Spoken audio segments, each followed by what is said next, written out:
হবে। আজ লীলার বিষয়বস্তু তিনটি নাম। ভগবান শ্রীকৃষ্ণের ফল ভিক্ষা, আর একটা নাম রাজা চন্দ্রকান্তের সাপ মোচন, আর একটা নাম দানব্রত যজ্ঞ। তিনটে নাম। ভক্তমন্ডলী ভক্তিমতী মায়েরা, তাহলে লীলার প্রথমে যেতে হবে কোথায়? লীলার প্রথমে যেতে হবে নবদ্বীপে। তাই তো?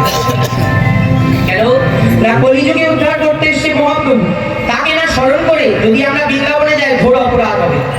তাই তাকে আগে স্মরণ করতে হবে, তার চরণ বন্দনা করে তবে আমাদের বৃন্দাবনে কৃষ্ণলীলার মধ্যে প্রবেশ করার অনুমতি। ভক্তমন্ডলী ভক্তিমতী মায়েরা, তাহলে মহাপ্রভু কবে এলেন? না আজ থেকে প্রায় ১৯৯ সালে ২৩শে ফাল্গুন শনিবার, আজ থেকে কথা বলবে শনিবার রাত্রি ৮টা ৫৫ নবদ্বীপ ধামে সচিগর্ভ সিন্ধু মাঝে জগন্নাথ মিশ্রের ভবনে মহাপ্রভু উদয় হলেন। এখানে একটা তত্ত্ব রেখে যাব। তত্ত্বটা কি? মহাপ্রভু কোথায় এসেছিল? নবদ্বীপে, তাই তো? নবদ্বীপ কথার অর্থ কি? নটা দ্বীপ।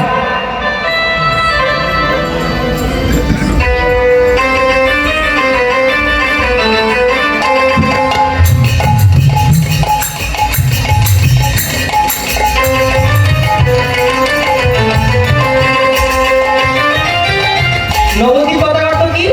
নটা দ্বীপ, তাই তো? এই মহাপ্রভু নবদ্বীপে নটা দ্বীপের মধ্যে কোন দ্বীপে জন্মগ্রহণ করেছে? আমি এখন আছি কিছুক্ষণ, যদি কেউ জানেন বলে দেবেন, নাহলে আমি শেষে বলে দেবো। মহাপ্রভু, সবাই তো বলে মহাপ্রভু নবদ্বীপে জন্মগ্রহণ করেছে।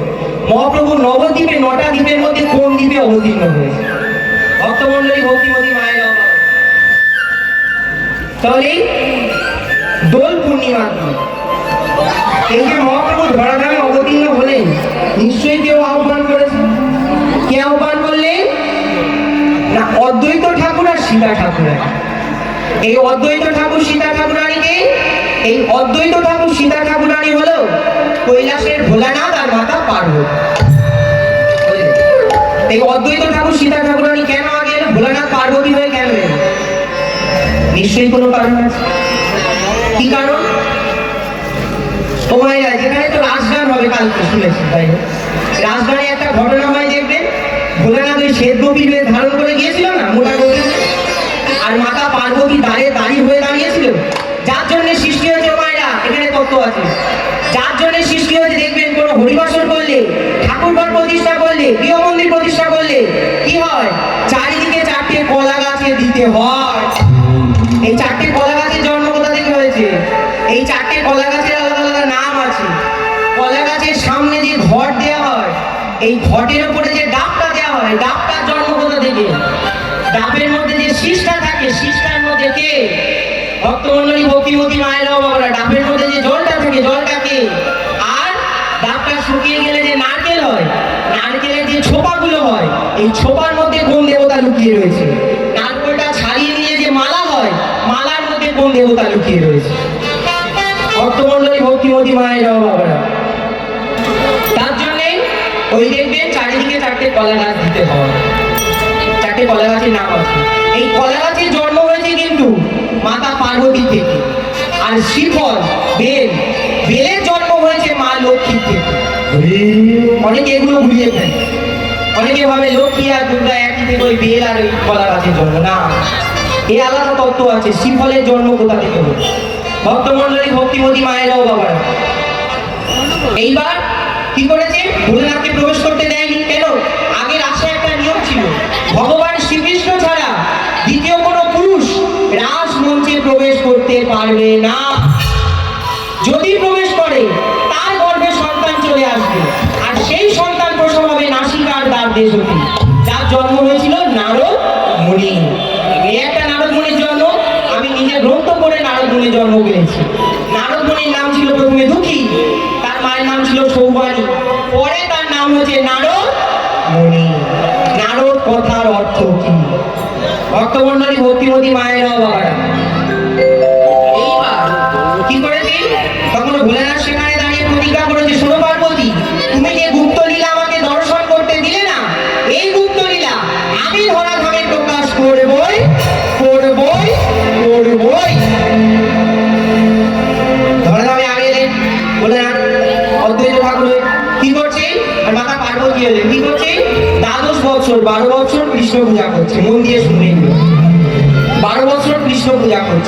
আর কৃষ্ণ পূজা করতে কি লাগে? কৃষ্ণ মন্দির তো রয়েছে, কৃষ্ণ পূজা করতে কি লাগে জানেন? বড় বড় সন্দেশ, চন্দন মিশ্রিত তুলসী পত্র, কর্পূর, অগুরু ফুল, তাই তো? তুলসী পত্র কবে কবে তুলতে নেই এগুলো সবাই জানে, বলে সময় নষ্ট করছি না। তুলসী পত্র দ্বাদশীর দিন কোনদিন তুলসীকে কেউ স্পর্শ করবে না। ভগবানের সেবা যদি বন্ধ হয়ে যায় তাও যাবে, কিন্তু দ্বাদশীকে তুলসী স্পর্শ করবে না। ভক্তমন্ডলী, ভক্তিমতী মায়েরাও বাবা, এগুলো নিয়ম আছে। তুলসীকে যখন জল দেবে, কেমন করে জল দেয়? ধোয়াতে, এখানে হাত দিয়ে বলবেন তো, এখানে হাত দিয়ে, এখানে কি আছে? এই শ্বশুর এই বাপের বাড়ি থেকে বড় ঘটি দিয়েছিল বলে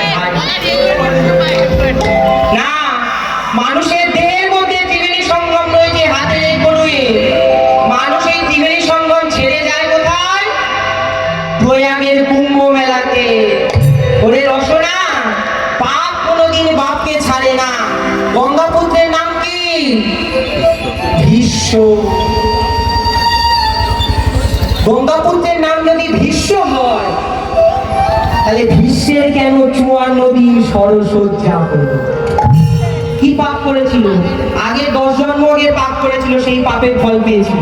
এই পাপের জন্ম হয়েছে কোথা থেকে? এই পাপের জন্ম হয়েছে ভগবান শ্রীকৃষ্ণের পৃষ্ঠদেশ থেকে একটা পুরুষের সৃষ্টি হয়েছে, যার নাম পাপ পুরুষ। এই পাপ পুরুষ প্রত্যেক একাদশীর দিন পঞ্চশস্যের মধ্যে প্রবেশ করে।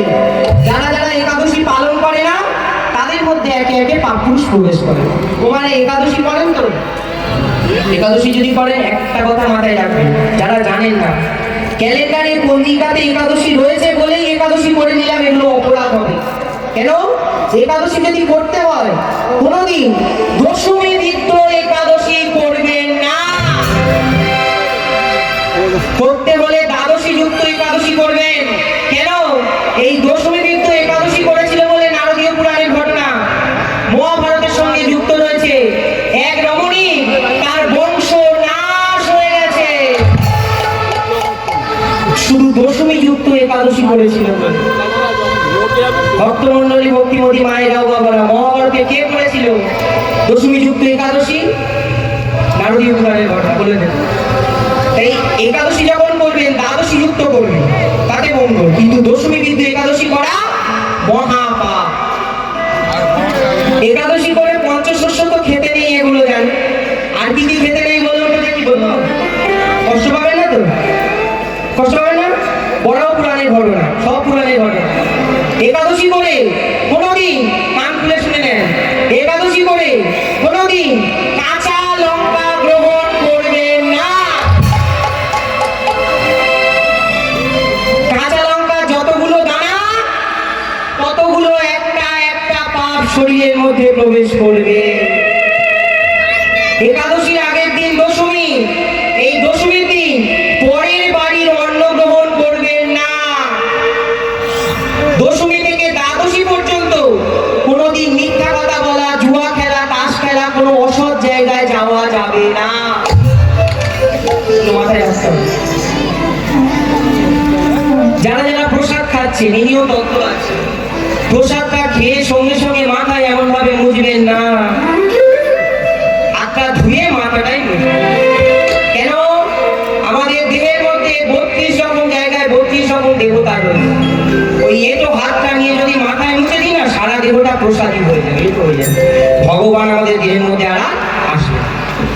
ভক্তমন্ডলী, ভক্তিমতী মায়েরাও বাবারা, তাহলে জল যখন দেবেন এখানে হাত দেবেন। কেন? এখানে কি রয়েছে? এখানে ত্রিবেণী সঙ্গম রয়েছে। তাহলে শোনা যাক কি কি আছে এখানে। কি কি আছে জানেন? 3টে নদী। উপরে যমুনা, নিচে সরস্বতী। উপরে যমুনা, নিচে সরস্বতী। উপরে যমুনা, নিচে সরস্বতী। উপরে যমুনা, নিচে সরস্বতী। উপরে যমুনা, নিচে সরস্বতী। মাঝেতে গঙ্গা বয়, মাঝেতে গঙ্গা বয়।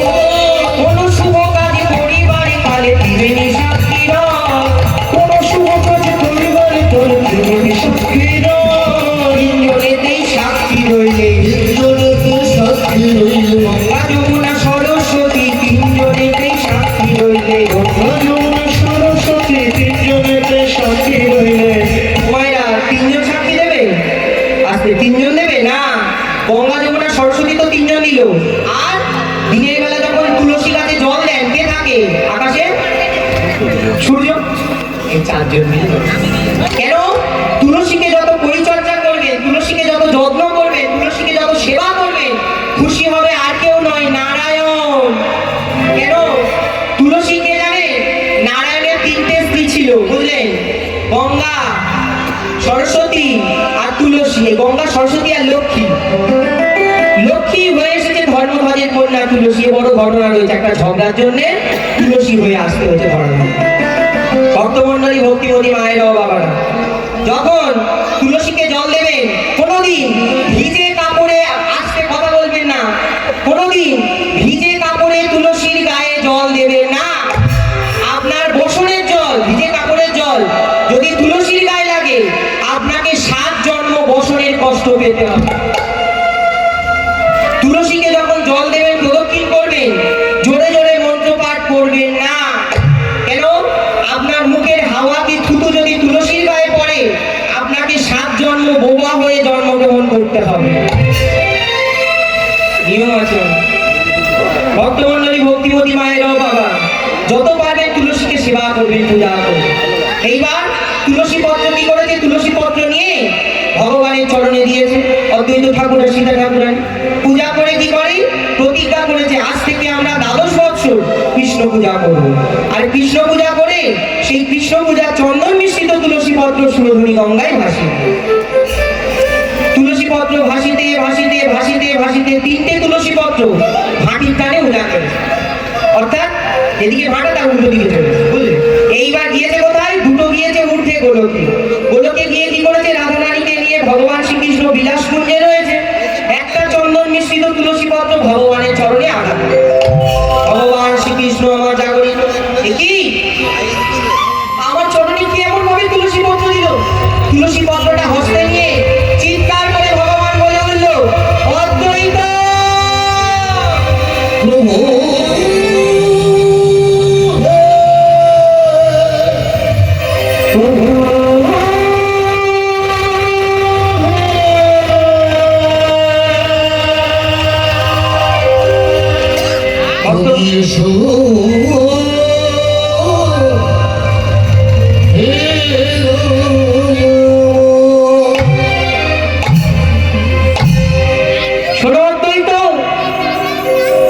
আমি ধরাধামে যাব। কবে যাব জানো? যেদিন মানুষের মধ্যে দৈন দশা এসে উপস্থিত হবে, আর যেদিন 3টে গ্রহণ একই সঙ্গে হবে, সেই দিন আমি ধরা মাঝে অবতীর্ণ হব। ও মায়েরা বাবারা, মহাপ্রভু যেদিন এসেছিল ধরাধামে অবতীর্ণ হয়েছিল, 3টে গ্রহণ একই সঙ্গে হয়েছিল। কি কি সেই? আর দৈন দশা কেন বললো? যার যত টাকার মালিক হোক না কেন, ওই দোল পূর্ণিমা দিন কি বলবে? ও গো, একটা ছেঁড়া জামা দাও না গো। কেন? রং খেলে ফেলে দেবে, কি টাঙিয়ে দেবে। শোনো অদ্বৈত, যেদিন মানুষের জীবনে দৈন দশা আসবে, আর যেদিন 3টে গ্রহণ একই সঙ্গে হবে, সেই দিন আমি ধরাধামে যাব। ভগবান চলেছে, অদ্বৈত অদ্বৈত বলে আরেকটা তুলসী পত্র রাধা রানীর চরণে আঘাত করেছে। রাধা রানী জাগরিত, রাধা রানী জেগে দেখছে প্রাণ গোবিন্দ পাশেই নেই। কি করেছে? রাধা রানী এবার ছুটে চলেছে, প্রভু দাঁড়াও, আমাকে নিয়ে চলো প্রভু, তুমি প্রতিটা জন্মে কথা দিয়েছো, দয়াময় আমাকে সঙ্গে নিয়ে যাবে, নিয়ে চলো দয়াময়।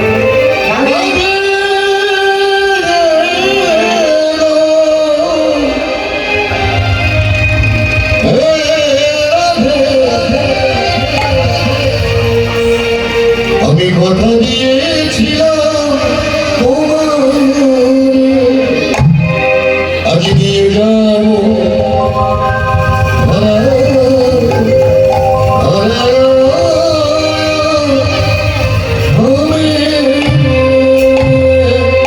ভক্তমন্ডলী, ভক্তিমতী মায়েরা বাবা, এবার রাধা রানী কি করেছে? পশ্চাৎ হতে ছুটে গিয়ে ভগবান ধুতি পড়েছিল, ধুতির পাছাটা ধরেছে। দাঁড়াও প্রভু, তুমি প্রতিটা জন্মে আমাকে কথা দিয়েছো সঙ্গে নিয়ে যাবে, জন্মে কি হলো? মায়েরা বাবারা, যুগ কি চলছে? এটা কি যুগ? কলিযুগ। তো কথা বলবেন তো, কথা না বলবেন। কলিযুগ চলছে, কিন্তু যুগের নিয়ম এটা হওয়ার কথা ছিল না। একের পরে 2 হওয়ার কথা ছিল, হয়ে গেছে একের পরে 3। কি যুগ হওয়ার কথা ছিল? সত্য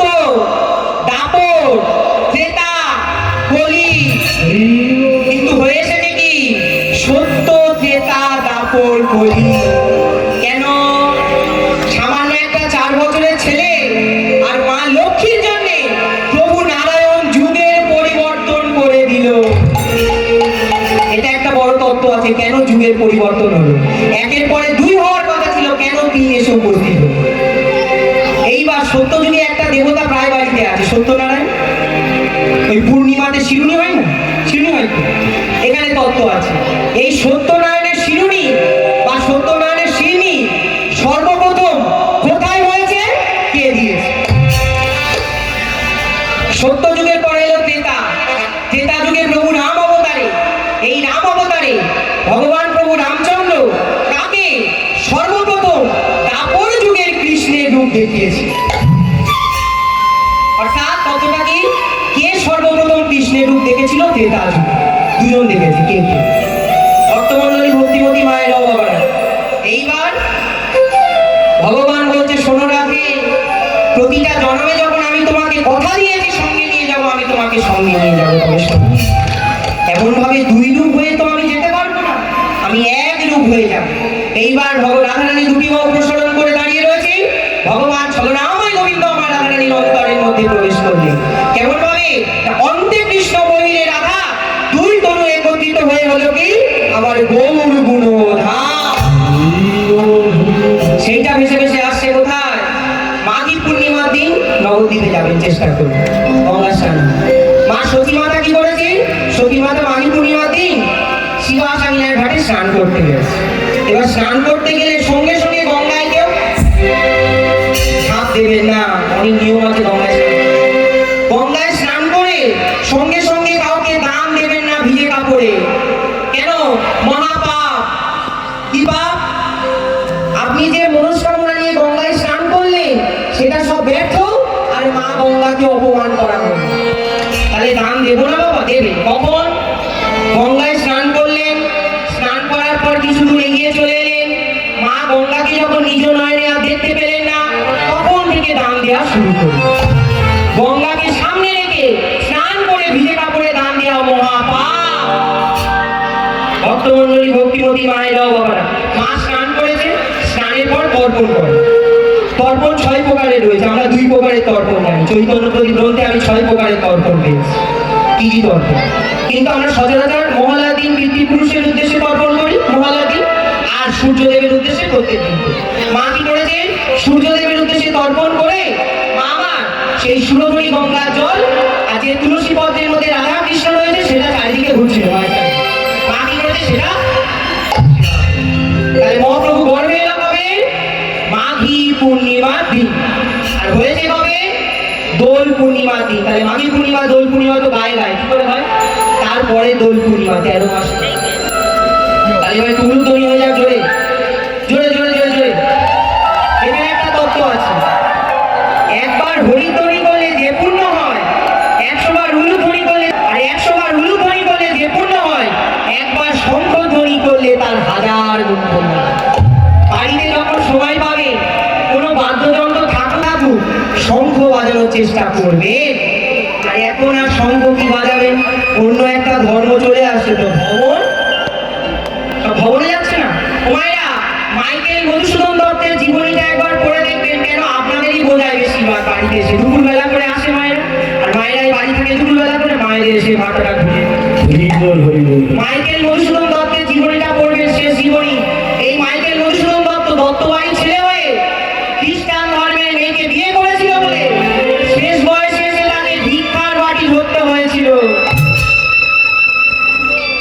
খুব সাবধান, টাকার লোক দেখাবে, রোগ সেরে যাবে, একদম অন্য ধর্মে পা দেবেন না। নিজের ধর্মে যদি মৃত্যু হয় তাও হাসি মুখে মেনে নেবেন, কিন্তু পরের ধর্মে যাওয়া উচিত নয়। তাহলে এবার জোরে উলুধ্বনি।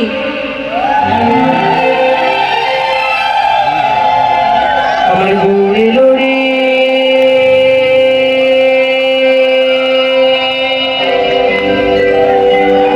এই সোনার নদী, এত উলুধ্বনি, হরিধ্বনি, শঙ্খধ্বনি, শব্দ